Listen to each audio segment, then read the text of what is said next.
Yehuda Berg once said, "Words are singularly the most powerful force available to humanity. We can choose to use this force constructively with words of encouragement or destructively with words of despair. Words have power and energy with the ability to help, to heal, to hinder, to harm, to hurt, to humiliate, and to humble." How carefully do you choose your words? It's easy to forget the power we have to impact other people just by the words we choose. It doesn't matter if I'm talking to my spouse, my child, the CEO, or even a stranger.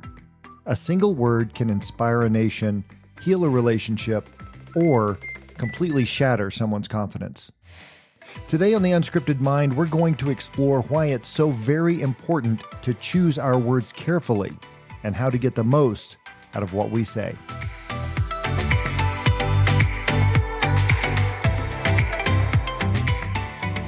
Welcome to The Unscripted Mind, where our goal is to give you fresh perspectives, practical insights, and tools you can use to give you more choices, increase your awareness, and have better control of your feelings, reactions, and behaviors. My name's Jim Cunningham, and I'm a licensed professional counselor, and today we're exploring the importance of words, not just what we say, but how we say it. We're also going to discuss how we can improve how we talk to one another. Now, does it really matter what we say and how we say it? Well, I think at some level we all understand that what we say can have an impact, and sometimes that's exactly what we want. If you like talking trash during sports, go for it. Personally, I love it. I usually can't back up the smack talk, but it's fun either way. This is not what we're talking about today, though. I'm not talking about the things we say intentionally to get an effect. I'm more speaking about the unintentional impact of what we say because, well, frankly, we're not really aware and maybe we're not even paying attention. So do you think people are listening? I spent almost a decade as a school counselor, and I often heard adults and parents complain that kids, well, they just don't listen. That might be true, but they do hear. I once asked our middle school students a question. The question was, what words have you heard adults use to describe middle school students? The top 5 responses were obnoxious, annoying, inconsiderate, selfish, and immature. They had some other words to describe themselves, but 99.9% of them were all negative. What struck me the most is that these were not the words they made up to describe themselves. These were the words they actually heard. I have no doubt the adults also paid them compliments as well, but these are the words that seemed to resonate enough to stick and be at the top of their mind when the question was asked. But even positive words can have unintended consequences. Researcher Carol Dweck, in her research on fixed versus growth mindsets, demonstrated the power of a single word. So in their experiment, she took 2 groups of kids, and she gave them a very simple test. And of course, everybody did well. But one group, she told, the reason you did well is because you're smart. The other group, she said, you did well because you worked hard. Well, she gave the 2 groups another test, except this one was really difficult and nobody did very well. What we found is the group that was told that they worked hard appreciated the challenge. They looked forward to it. The group that was labeled smart, not so much. In fact, when they asked the group of smart kids how well they did, a number of them actually lied about their scores. In fact, the researchers said, just by calling the kids smart, we turn them into liars. The other thing that we found too about this with the fixed mindset is that even giving kids a positive label like smart had negative consequences. For example, kids who tend to be labeled smart tend to be very risk averse. They don't raise their hand if they don't know the answer to the question. They don't tend to ask many questions. In many ways, they're so focused on preserving the label that they have because it's a positive one. So what's the right answer? What's the right balance? I mean, after all, we can't be perfect all the time and say all the right things. So what does that balance look like? John Gottman is a psychologist known for his work with marital stability and relationship analysis, one of the gurus in that field. And he emphasizes the importance of positive versus negative comments in a relationship. He suggests that the ratio of positive to negative interactions needs to be 5-1 for the relationship to thrive. That means for every negative comment or interaction, there should be 5 positive ones to maintain a healthy and happy relationship. 2-1 isn't going to cut it. Now, I'm not suggesting that just because I said something hurtful once, I've permanently traumatized someone for life. It's actually more about the ratio. Studies have shown that children and teens who receive a higher ratio of positive to negative feedback tend to have better academic performance. They tend to have better self-esteem and more resilient coping mechanisms. On the other hand, those who received more criticism than encouragement often exhibited anxiety, lower self-esteem, and aversion to challenges. So think about how this has affected you growing up in the course of your life. And lately, when was the last time someone actually encouraged you? Can you remember? When was the last time someone criticized you? That actually might be easier to remember. We tend to absorb and internalize the negative much more quickly than the positive. It just seems to be human nature, but it points to why we need to hear so many more positive things than the negative. So understanding the impact of even one word, even a positive word, and how that can affect people puts a lot of pressure on us to be mindful of what we're saying.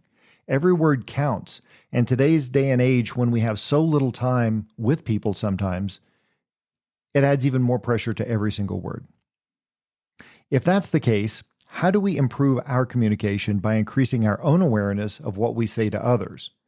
Because as with many things, it's not about changing other people, it's about changing ourselves. So how do we do that? Well, first I might suggest be intentional. I've said this before for other things, but we don't do anything by accident and things just don't magically happen. Do you remember the last time you said something you hadn't thought of yet? That tends to not go very well. We all need to think about what we're going to say. We need to understand the audience and the context in which we're saying it. I know at times we all think of something funny to say without really considering those things. And usually when you do that, you see that look on people's face as soon as you've said it, and you realize it's actually not going to be very funny. You've messed up. So I recommend just pause before you speak. Take a moment to think about what you're going to say. Ask yourself if it's necessary, kind, and helpful. This simple pause can prevent many, many regrettable comments. I'm preaching to the choir here and giving myself some advice here because I've done this before too, and it's never good trying to get your foot out of your mouth. Second, I would say is look for opportunities to express gratitude and appreciation. Regularly acknowledging and thanking those people around you with statements like, I appreciate your help with moving, or you did a great job on your presentation. Those things can go a long way to build a positive environment, whether that's at home or at work. Positive reinforcement or encouragement that reinforces positive behavior and achievements promotes continued effort and improvement. It helps children, it helps adults, it helps us associate effort with positive outcomes. Research indicates that you can improve behavior of students by 80% just by pointing out what someone is doing correctly. Research in the school setting shows that praise has the strongest effect with increases shown in the students' correct responses, productivity and accuracy goes up in their work, academic performance improves, on-task behavior and attention, compliance, positive comments about themselves all seem to go up.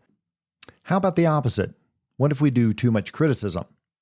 Becker, Engelman, and Thomas reported that when criticism was increased in students, off-task behavior increased from 25% to about 31%, with increases over 50% on some days. It just shows how important the positive is. So what do studies say about negative interactions that include behavioral corrections but ignore positive student behavior? Here's what the studies on interaction say. After withdrawing praise from a classroom, off-task behavior increased from 8 to 25%. In classes where teachers provided less than 65% positive statements, the percentage of students reporting that they like school decreased over the course of the school year. In classes where teachers provided more than 70% positive statements, students reported that they liked remaining in high school across the school year. So it really is about the balance and the ratio. You can't have all of one or all of the other. Third thing I would suggest is be specific. Focus on specific behaviors or achievements rather than general comments. So for example, you did a great job on your math homework is a lot more effective than, oh, you're so smart. This is even true for corrections and constructive criticisms. Pointing out something very specific that needs to change is much better than saying, you just need to do better. That's very hard to work with. While some criticism is necessary for learning and improvement, it should be constructive and aimed at guiding rather than discouraging. Focus on how improvements can be made. So for example, you might say, I appreciate your efforts on this project. Let's work on improving this one part for even better results. Now, this does not have to be every single time, though. In fact, to go on a bit of a tangent, it's better if you randomly acknowledge the positives you see in other people. See, random rewards are also called variable ratio reinforcement, and this is where the reward is given after an unpredictable number of responses or behaviors. This creates a high and a steady rate of responding because the reward is unpredictable. This works great, and this is exactly why slot machines in casinos are so effective, because they operate on a variable ratio schedule, random reinforcement. Players don't know how many times they need to pull the lever before they win. They know it's coming, but they just don't know when, and so they continue playing in anticipation of the reward. By the way, I'm not saying all this so we can start manipulating people like slot machines do, but more so you don't feel like you have to express gratitude and every time, and that it becomes this huge burden. You don't have to get all unctuous about it. Yes, I said unctuous. I'm just saying be mindful to do these things occasionally. Just as a side note, Pfiffner, Rosen, and O'Leary found that if the students only received praise, like an all-positive praise environment, it was ineffective in controlling off-task behaviors. So even too much of praise becomes ineffective. Finally, I might suggest just keep it simple. By the way, this doesn't require a lot of work or effort. I find that for many people, effective encouragement is often a very small thing. All you have to say is something like, "You worked really hard today," or "Thank you." A nod from a boss, a pat on the shoulder, can literally just make someone's day. Remember, the word encourage means to give support, confidence, or hope to someone. To put it another way, it means to instill courage. Here's the point. People need so very little encouragement. Something small can change literally everything. I think the big takeaway from all of this is that before we say things, it's always good to consider, is it necessary, is it kind, or is it helpful?